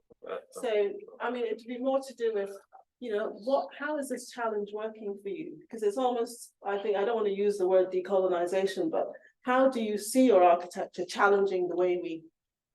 I think what we started with was kind of stripping everything bare and just looking at it as what it is.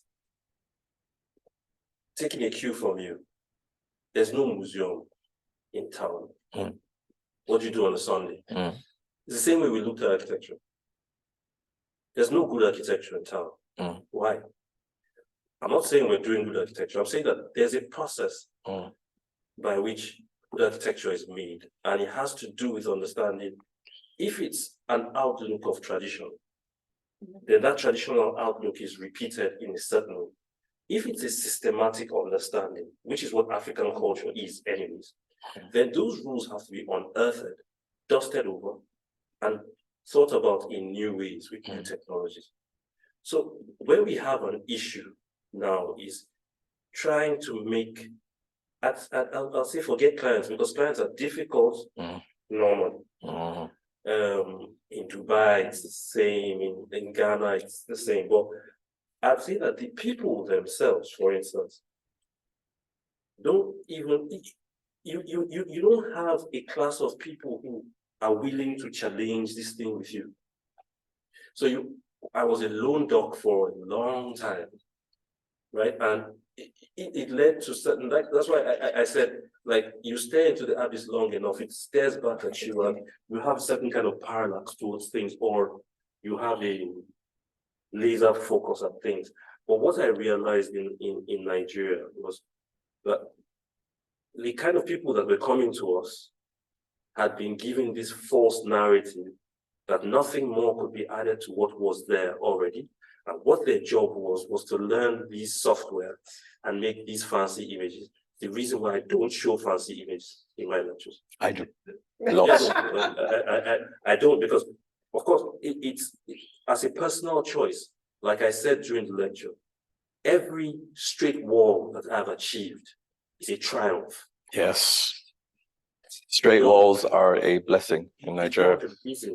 So for you to achieve, for instance, a curving roof facade that is 120 meters long and there's no blemish on the line, I'm a genius. Yeah. There's no doubt about it. Yeah. So that's where we come from. And there's no technological backing, there's no funding. What can be done with grants have to be done with fees. What can be done by research has to be done, you know. So there's that. Again, it's partly a systematic problem, partly an us problem, and partly, like you said, a reception problem. Because if you don't think that your clothes are stained, no matter how stained your clothes are, you walk around the city with them. Yeah, so that's what we struggle with mostly. So shall we go online and then we can come to the public, if you don't mind? So. Hi, question from Sam Oko. As a very highly research-focused design studio, what methods do you use to carry along the clients? i.e., how do you involve them, help them to understand and take ownership of the final build, especially domestic clients and communities, that these ideas could seem very abstract concepts? I don't know who it's to, but But it feels like it's to me. okay. And I think it's a very interesting question. At some point, I did try to carry clients along. At some point, we did. But you can't explain shipbuilding to someone who doesn't know what a ship is. You explain what the interior of the ship is to the person and let him live in the ship and have this feeling of bliss. But to the people at the back end who make ships, they have to know that there are rules to making ships. So that when the Chinese or the whoever comes with all this money, which has happened to us, to build these new things, they don't erase your culture. Mm. All I'm doing on a high level is to take our culture to a plateau where when you come to my country to build, you must come through me. So I hate to say this, but I can't be bothered what a client feels. He has to eventually either live in the house or not. And if you came to my office to commission me to do a job for you, you must think I'm good. So I don't have of course I have to explain to you based on what you understand. This is your bathroom. Mm. That's a bedroom. It's 20 square meters. But the higher concepts, just a few clients get it. Yeah. And I find I don't have to explain it to them. They inquire about it. Okay. Yeah. Okay. I think I call it the bigotry of low expectations. I think a lot of clients that we interact with, especially when the scope is not residential architecture. I think residential is quite straightforward. You know, it's like bespoke tailoring. You know, I want 2 kitchens, large. I want to impress my friends, and so I'm going to hire a Western architect. And then, okay, you sound like you know how to follow instructions. So I'm going to put you under the Western architect, and you know you tick the box. But with other type of projects, you find out very quickly that people like the idea of things, right? And they don't really have time for the detail because they're focusing on the funding, the finances, their own pressures. And so I found that in our journey, we have a responsibility to educate, as well. It's interesting because you go through a process with a client, and you can have all your drawings, all your nice ideas, all your sort of intellectual reasoning. They're not really listening. They just want to make sure that at least they get value for their money. And so that responsibility comes back to us to say, look, okay, we might not get paid for this very much, but we have to make sure that at least we use our skill set to create the best possible product.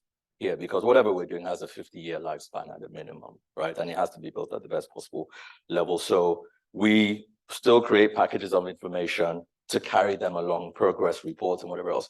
If they really do not, that's their problem. But what we also find out is once the building gets to construction, once it starts to become real, all of a sudden they get interested, right? And once they start to realize that, okay, there might be something special here. Then they come and take ownership of it. And then they call you around the back and say, okay, so how exactly did you do that again? You know, I mean, the number of phone calls that I've had at 2 a.m. in the morning where clients are like, Seun, sir, are you sleeping? No, sir, not at all.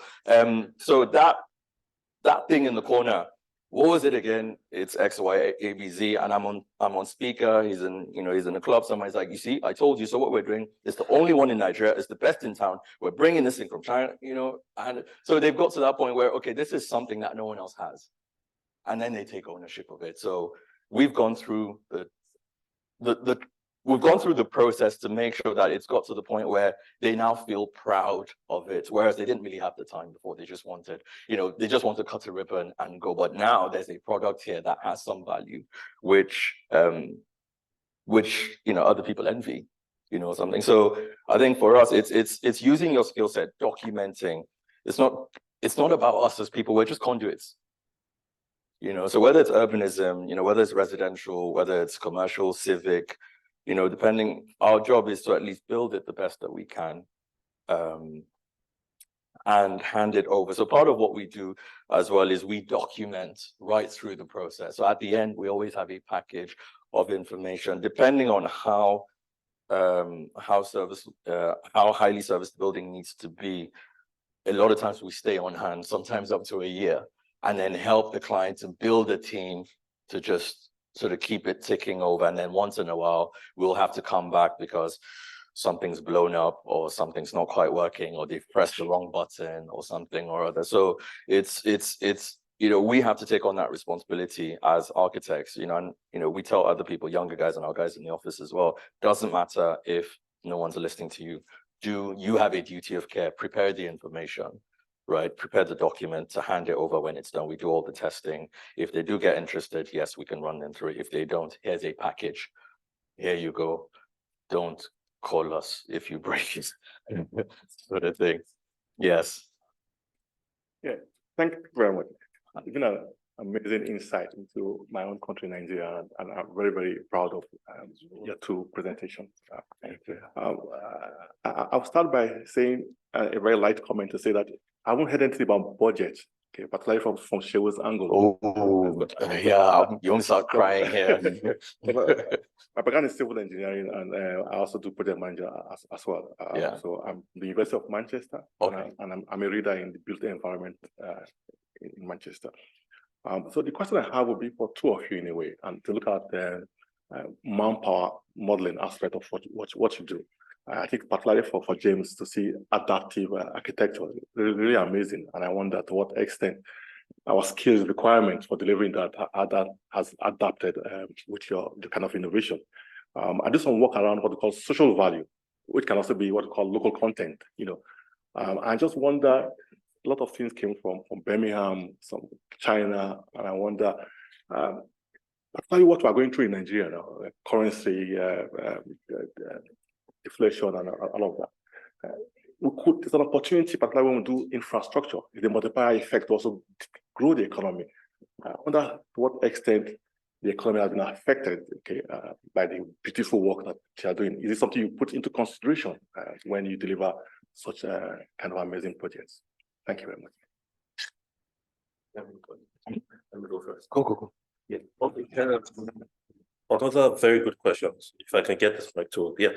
Okay. So, a lot of the work that we do has to be done locally, but once in a while, right? There's these special requirements, like the acoustic wall. The acoustic wall. We tried. In fact, we went through the entire process of kind of trying to create the door ourselves. We designed the door, but we kept hitting like a brick wall, given that there's a technological component that we couldn't crack in reality. And so that door was first taken to Germany, was too expensive, then to China. The museum that we're working on in Ghana, Pan-African Heritage, at the beginning of it, it was a stated fact that we wanted to use only materials from Ghana. We did start, but then that contractor, who was Ghanaian, got sacked. And so the project had to, and you know what happens midway of a project when a contractor is lost? You have to reset the project to follow the next contractor's best practice.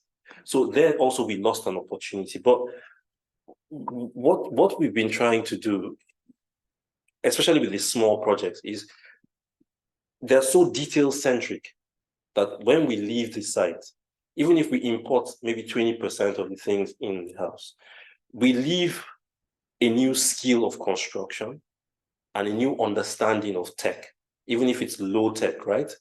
For the people who build that, so that on their next build, for instance, they'll say, Ogashen, we did it like this on this site. And he also can consider that. And if it's good enough for what he's doing, that knowledge is transferred. Because again, an architect is someone who has extreme power and extreme powerlessness parallel. Extreme power because your mind is extremely fertile. So you can create worlds, right? You're a god. Extreme powerlessness because you don't control any of the forces that make your godship come to life. So we're stuck right in the middle of that. And it's something that's a very sore subject for us because our hope is to be able to leave a legacy of creation and creativity that is homegrown, or at least Africa-based, that creates a cross-pollination across the African continent of technology, skill, and understanding. But we're really staring at a brick wall right now. So any help we can get from the outside, totally appreciated. Yeah. Okay, thank you for that question. There's sort of lots of mini questions in that. Numbers. We started at so two parts to it. The entire center I think cost about maybe $10 million, right? The exhibition, hall, design, curatorial, content collection, fabrication, shipping, installation came in maybe at about 6, right? With some value engineering, and there were lots of variables. You know, we didn't have a collection; we have to build a collection. How do you build a collection? Trying to build that sort of collection probably would have cost me 20. You know, and so, you know, like James said, you know, architecture gives you a skill set. So I see myself more as a sort of creative problem solver than being sort of an architect in that way. And, you know, I mean, all and I had this discussion that at a point, I think architecture was maybe about 10% of what I did, because the building almost didn't matter, you know, because it was about creating, you know, and what we were doing was slightly different. You know, it wasn't so much about the building and the space, it was the experience that was the focus, and we found that out very quickly. And so the funding was a problem because the value of the naira against the dollar was dropping, and, you know, inflation and costs were going up. So there's a sort of secondary part of the story that I can't talk about because I will literally burst into tears. But we had to find creative ways, you know, to do it. And so starting out and finding out very, very quickly that the skill set doesn't really exist locally. We had lots of curators, but as amazing as they were very sort of, they were specialists in a particular field, but then there were also gaps. So how do we fill, you know, those gaps? And then most of these guys were they were brought up in the Western canon, right? But we were trying to do something that was the complete opposite of the Western canon. So how do we use their knowledge, but try and sort of get them to agree to let me sort of reorganize their brain so that, you know, we can do that. And then also, even with the collection, but then also with the community as well, because that input was very important. So how do we get them to not look at us as this bunch of stuffy guys that are doing something for them, or, you know, not necessarily, or for them, not with them, right? And sort of meet them and say, look, okay, let's put all the fancy words aside. What would you like to see here, or we've done this, does it work? How do you think about that? And then going through, sort of humbling yourself, going through that series, and then also looking at the construction and saying, okay, we have Nigerian contractors, they have a limitation, but we use that limitation as far as we can and look for another way to fill in the blanks, because the target also is to build it at the highest level of excellence we possibly can. Because there's that thing in Nigeria, nothing gets built well. Like, you know, James said, if your wall is 2-3 degrees like C, just like Kile Ram, you go and pray. Do you understand? Like, because that is as close you'll get to perfection. And so there was all of that, and it was trying. We were shape-shifting right through the process, you know, budget deficits. Okay, we have to look for a creative way to do something. How do we value engineer, but do not lose the soul of the project? So how do we find a creative way to do something else so that we don't lose the magic of what this project is? It's not a museum. It's not this box where you go in and you look at things, you know, quietly. How do we pull all these different elements together? And then as we were doing that as well, we had to, you know, we have to think about the life cycle of the building. Who are we building this for, right? How do we make sure that they will be engaged? And then how do we also help to build a system that will look after it and make sure that it continues to operate at that high level of excellence? How do we get this like community ownership, if you want to call it that? And then how do we get how do we create a system that allows us to have this platform where we can train these people, we can upskill them? So that was where, you know, my relationship with, I mean, I worked here for 10 years, so I had some, you know, connections, going to old contractors, old friends, old mates, you know, sort of walking into the BM and going back till they said, okay, you're not going to stop coming back, are you? And then saying, look, okay, I want some objects, right? But I don't just want those objects. What I want is knowledge. I want partnership. I want training. I want teaching, I want curatorial knowledge, conservation knowledge, restoration knowledge, document control. You know, I want all of that. And how do we put it in a form where we can bring it down, maybe partner with a local university or the community and say, okay, who wants to help with this? You know, who wants to help with that? Like I said, you know, a lot of those area boys, they hang around. You know, whenever we're trying to clean the place, they come in, they help me clean up. You know, they've asked me, can they do security? One have said, can they be a tour guide? And I went, yeah, absolutely. So I've got those agreements in principle. And so those are the mechanisms I'm looking at. At the moment, I'm talking, you know, with the client body as well to say, look, we need to set the system up so that we can start these training programs, so that we can hire people within that community, because they own the building. You know, they own the building, they own the content, they can tell that story, you know, better. My resident architect is, because I normally do the tours, but I don't do them anymore because I gave him the briefing package. He took it away, sat down with his grandma, filled in some blanks that none of us knew about, and he does the tours now, and he does it in Yoruba, and then goes back to English. So depending on the crowd, sometimes we'll do the entire tour in English, or sometimes we'll do it in Yoruba, or a combination of the two. And so this is him who's from the community as well, who's received this package of information and then now gone and layered it to provide a richer experience for the people that come through the space. There's a question from Michelle, and I'm afraid that might be the last question because we're getting up to 5 o'clock. But Michelle, it's not a question. Okay. It's an acknowledgement. I think that it's really important that we've been able to hear your voice and see your work. And from someone who's in the process of doing a multi-million-pound redevelopment of a space that is for the global community, it's really refreshing to hear and to see that the cultural design, the approach, I get it about the guys on the street and how you negotiate in terms of community and vision and sectors that are very different to maybe what people are used to.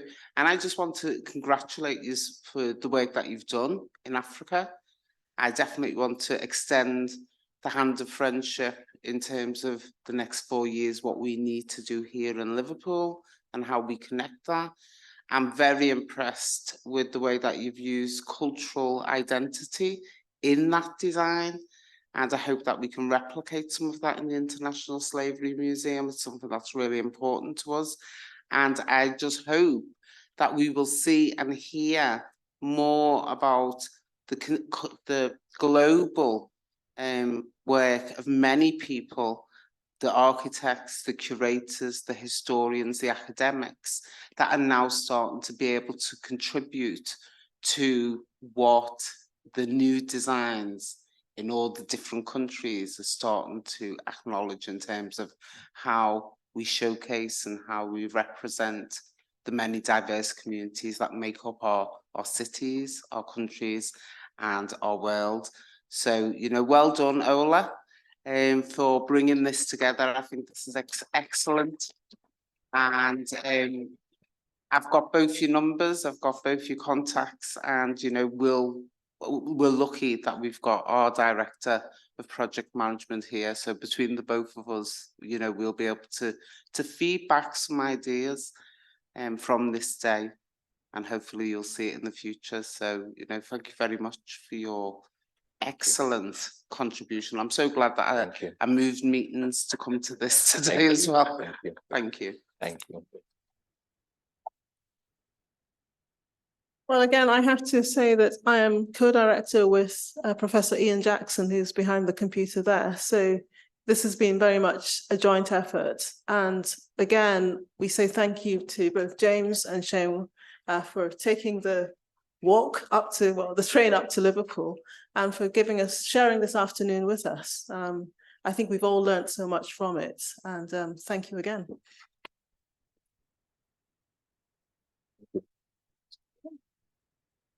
Job done. Thank you. Thank you. Job done. Ow.